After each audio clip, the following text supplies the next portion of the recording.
The moment I relocated to the nursing home, I was struck by a heavy realization. Independence, a cherished aspect of my life, was slipping away. Transitioning to this new environment came with an unsettling understanding that my autonomy would no longer be fully mine. Though I believed I was making a wise choice for my well-being, little did I know that the loss of independence would become one of the most difficult truths to face.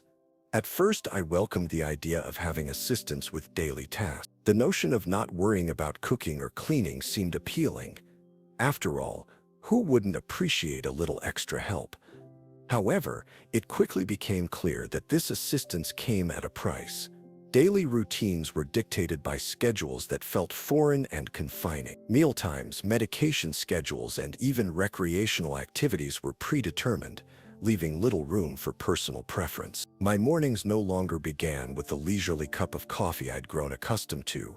Instead, they began with the sound of staff knocking on doors for wake-up time, a jarring shift that felt more like a command than the gentle start I yearned for. As days turned into weeks in this new routine, I found myself grappling with an unsettling sensation akin to being caged. Activities that once brought me joy and freedom, like morning walks in my own neighborhood or spontaneous outings with friends, were replaced by structured activities organized by the nursing home. While I appreciated the efforts made to keep us engaged, these activities lacked the spontaneity I craved. Instead of joining neighbors for tea at my own pace, I felt like another piece of furniture shuttled from one scheduled event to the next. The inability to make even the simplest choices became increasingly frustrating. Small decisions such as what to wear or when to take a shower were now monitored by staff members who had their own ideas about what was best for me. While their intentions were undoubtedly good,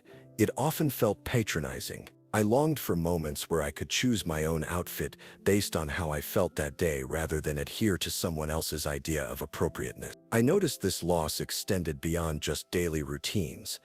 It permeated into deeper aspects of life as well. Even my visitors found themselves adjusting their schedules around the nursing home's visiting hour. I missed inviting friends over on a whim or choosing a delightful restaurant for an impromptu meal together. These small acts, which once nourished my spirit and reinforced my sense of autonomy, had been replaced by rigid protocol. Moreover, the loss of independence compounded feelings of vulnerability and reliance on others, a reality that deeply unsettled me. Each day reminded me that while services aimed to provide comfort and safety, they also stripped away elements of control and dignity. It was difficult to reconcile this new identity as someone who needed constant supervision rather than being viewed as capable and self-sufficient. Some days I lay awake at night reflecting on my past and how integral independence was to who I was: a nurturing parent, an active community member, a friend ready for spontaneous adventure. The nursing home was meant to offer peace and security,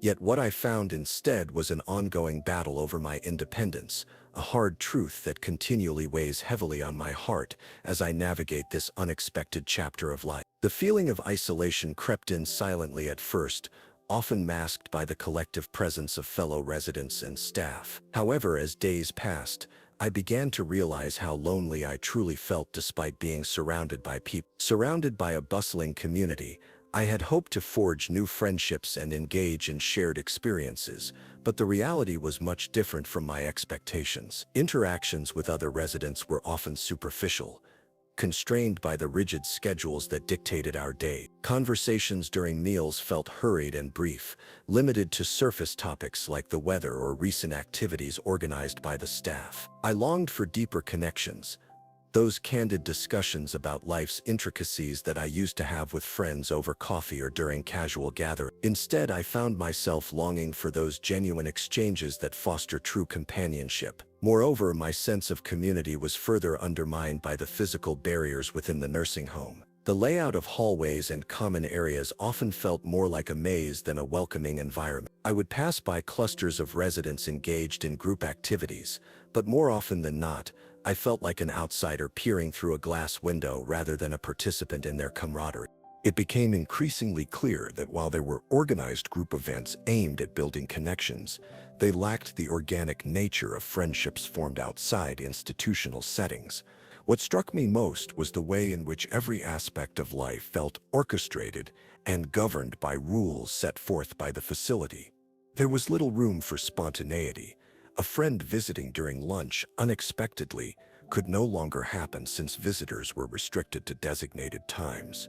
This structured approach left me feeling adrift, as if I was merely going through the motions rather than truly living. The very moments that once filled my life with joy became yet another scheduled activity. Even when family members came to visit, their time was limited by visiting hours, often rushing through conversations as if trying to squeeze a lifetime of catching up into an hour or two. The heartfelt exchanges that defined our relationships seemed reduced to brief check-ins rather than meaningful interactions. I missed the ability to invite them over for extended chats or leisurely dinners without concern for clock watching. As I navigated this new reality, I also grappled with my own emotions surrounding isolation. There were moments when waves of sadness washed over me. Sometimes it felt overwhelming, a suffocating blanket that stifled any flicker of happiness. I yearned for connection, yet often found myself retreating inward instead, a cycle that made it even harder to reach out to others. In quiet moments, late at night when the world around me grew silent, I reflected on the long-lasting impact of isolation on mental and emotional health. Loneliness isn't just a fleeting feeling. It can chip away at one's spirit and sense of well-being. Despite people being physically present around me, I craved meaningful companionship and conversations that would uplift my spirits rather than merely occupy time. This profound isolation has been another harsh truth about nursing home life that I grapple with daily. What was intended to be a safe haven has become a stark reminder of how vital connection is to the human experience, a reminder that encourages me to reach for those fleeting opportunities for connection wherever they may arise amidst this institutional backdrop. As I navigated my new life in the nursing home, another unsettling reality began to unfold. The quality of care I received was far from what I had anticipated. Initially, I held on to the belief that moving into a facility would guarantee me the best possible support for my health needs. After all, this was a place designed for care and assistance, or so I thought. However, as time passed, the shortcomings of the system revealed themselves in ways that were both concerning and disheartening.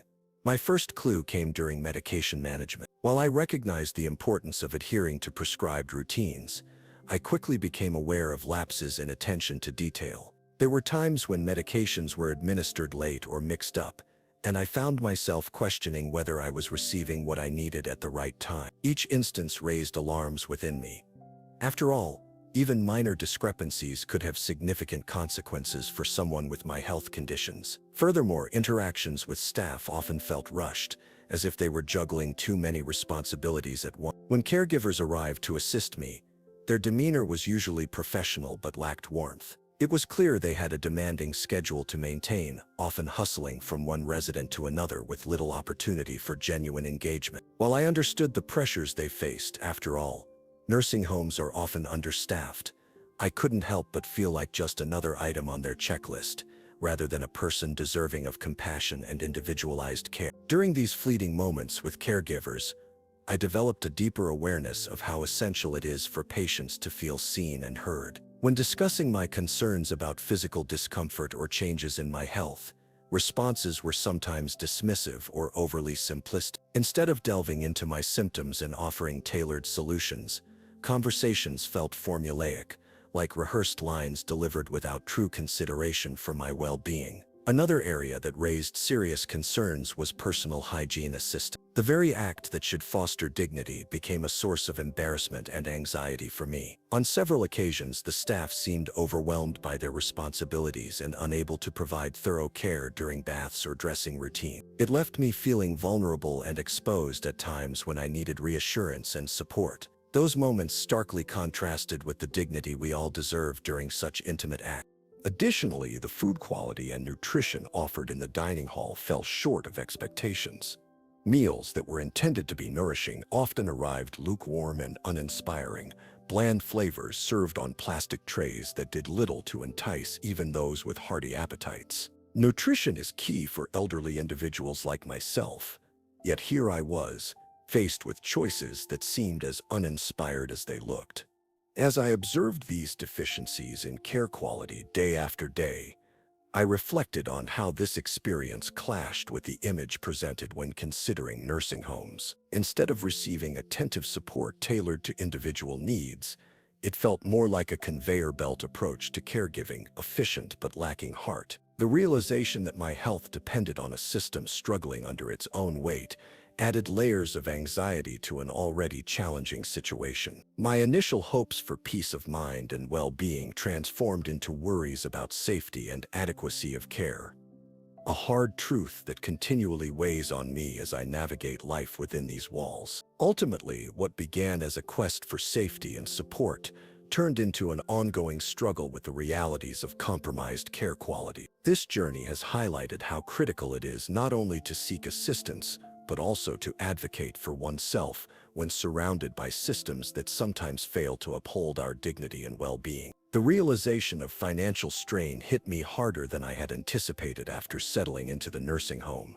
I had entered this phase of my life with expectations that my costs would be manageable, supported by savings and perhaps some assistance from family. However, as bills began to mount and unexpected expenses revealed themselves, I quickly understood that the financial implications of living in a nursing facility were far more complex than I had imagined. Initially, I was somewhat prepared for the monthly rent, believing it to be a fair exchange for the services provided: meals, basic care, and housing all rolled into one price. Yet the myriad of additional fees soon began to emerge like hidden traps waiting to ensnare me. Charges for special dietary requests, upgraded meal options, and medications not covered under insurance seemed endlessly accruing at an alarming rate. Each time I received my monthly statement, a sense of dread unfurled within me as I tallied new costs that had not been communicated during the admission process. In addition to these unpredictable charges came medical expenses that absorbed not only my savings but also began affecting family dynamics in ways I hadn't foreseen. I found myself needing visits from doctors or therapies that weren't part of the nursing home's basic offering. Each appointment translated into additional copays and fees, which began gnawing away at my financial security. It pains me to admit how difficult it was to ask family members for help, but as the mounting costs became evident, there was no other choice but to lean on those loved ones who also faced their own financial reality. Family gatherings shifted from cheerful updates and shared laughter to uncomfortable discussions about finances, the weight of uncertainty hanging over our conversations like a dark cloud. While they were willing to assist out of love and concern, accepting their help felt like a burden I didn't want them to carry. This dynamic strained relationships at a time when emotional support should have been paramount. With each new bill from the nursing home, my heart sank further. Not only did it represent a financial strain, but also an invisible rift in familial bonds. On top of direct costs, living in the nursing home meant frequently evaluating how much money could be issued for personal comfort and small indulgences beyond basic needs. Things like buying snacks or participating in planned outings. Originally intending to treat myself occasionally kept becoming less feasible as mainstream lifestyle changes started overwhelming me financially. My pleas for could-be luxuries quickly devolved into checks against tight budgets, a cycling internal struggle between what brought joy versus what my finances could bear. I found myself lying awake at night worrying about future expenses, since planning ahead felt rather daunting in a world where costs seemed unpredictable and fluid. This anxiety added another layer of stress as I considered long-term care plans. Will there be enough funds left for future needs? Would I be forced into dependent relationships because of monetary constraints? Ultimately, what was supposed to provide peace has morphed into ongoing financial scrutiny, a reality rather than a solution for dignity in my later years. The nursing home experience introduced a level of distress rooted deeply in finance that rarely appeared on brochures promising independence and care. The harsh truth remains: financial strain can quickly erode not only resources but also relationships and peace of mind, adding yet another reminder that quality living involves much more than just adequate care. It requires reasonable access and transparency regarding costs that many overlook when seeking assistance with aging transitions. As I settled further into life at the nursing home, another stark reality emerged. The lack of personalization within my living space was profoundly disheartening. What had once been a domain where I curated my surroundings to reflect who I am became a standardized room with little more than the bare essentials. The once vibrant colors, cherished decorations, and personal mementos that filled my home were replaced by generic furnishings that did little to nourish my spirit or sense of belonging. Upon relocating, I was elated to secure a private room, believing it would afford me at least some semblance of autonomy. However, I quickly discovered that this very space felt more like a cell, minimalistic and dictated by the constraints of institutional design. The walls were painted in soft beige, an attempt at soothing decor, but instead they felt bland and stale. My once cozy sanctuary lost its heart, leaving me staring at stark walls adorned with nothing but an institutional clock that relentlessly marked the passing time. In the absence of personal touches, I felt both the weight of detachment from my identity and the gnawing realization that I was merely another occupant of a facility designed for function rather than comfort. Attempting to bring life to the room proved challenging.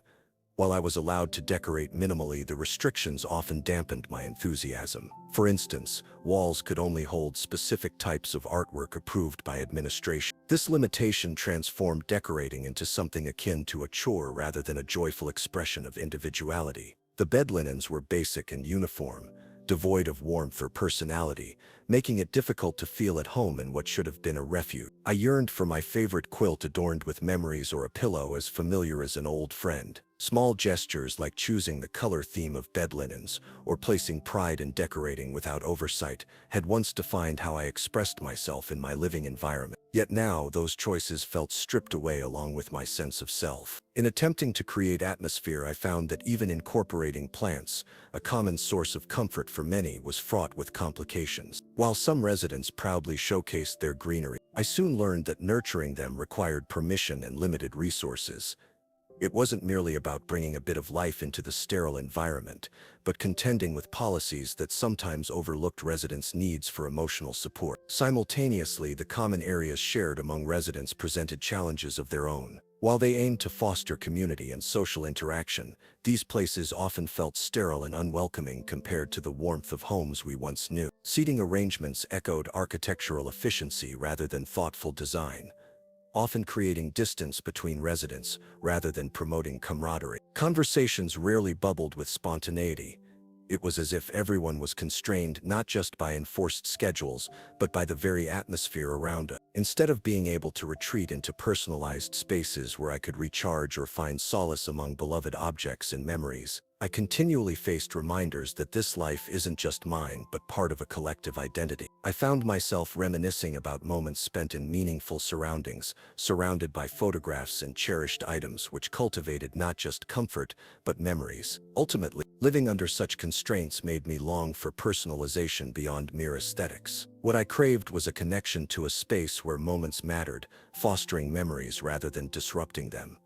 A tangible reminder that senior living does not have to come at the expense of individuality. This harsh truth resonated deeply within me and underscored that quality care must encompass not only physical requirements, but also respect for our identities through truly personalized spaces in our twilight years expended alongside society's norms and structure. Navigating the bureaucracy and regulations of the nursing home has proven to be one of the most challenging aspects of this new life.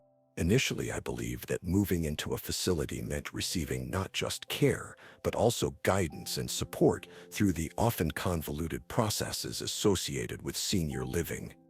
However, what I encountered instead was a maze of red tape that complicated even the simplest requests and needs. Each day brought new forms to fill out, rules to understand, and protocols to follow that felt unnecessarily complex. The staff, while well-meaning, often seemed overwhelmed by their own responsibilities, leaving residents like me feeling lost in a sea of regulation. Whenever I had questions, whether about medication schedules, care plans, or even something as trivial as meal preferences, answers were seldom clear or timely. It felt as if I were navigating a system designed more for efficiency than empathy. I quickly learned that advocating for myself within this bureaucratic structure was necessary but exhausting. On multiple occasions, I had to push for answers about my healthcare coordination or necessary therapy. The challenge lay not just in securing those services, but in understanding how to articulate my needs amid ever-shifting staff personnel and policies that didn't seem consistent from one day to the next. Each time my concerns fell on deaf ears or got shuffled between departments, I felt increasingly disillusioned and frustrated. The need for permission was another hurdle I hadn't anticipated, whether it was asking to see a doctor outside the facility or arranging activities with family members on weekends. Requests often required multiple layers of approval. Such rigidity clashed sharply with my previous experiences where decisions could be made swiftly based on personal choice.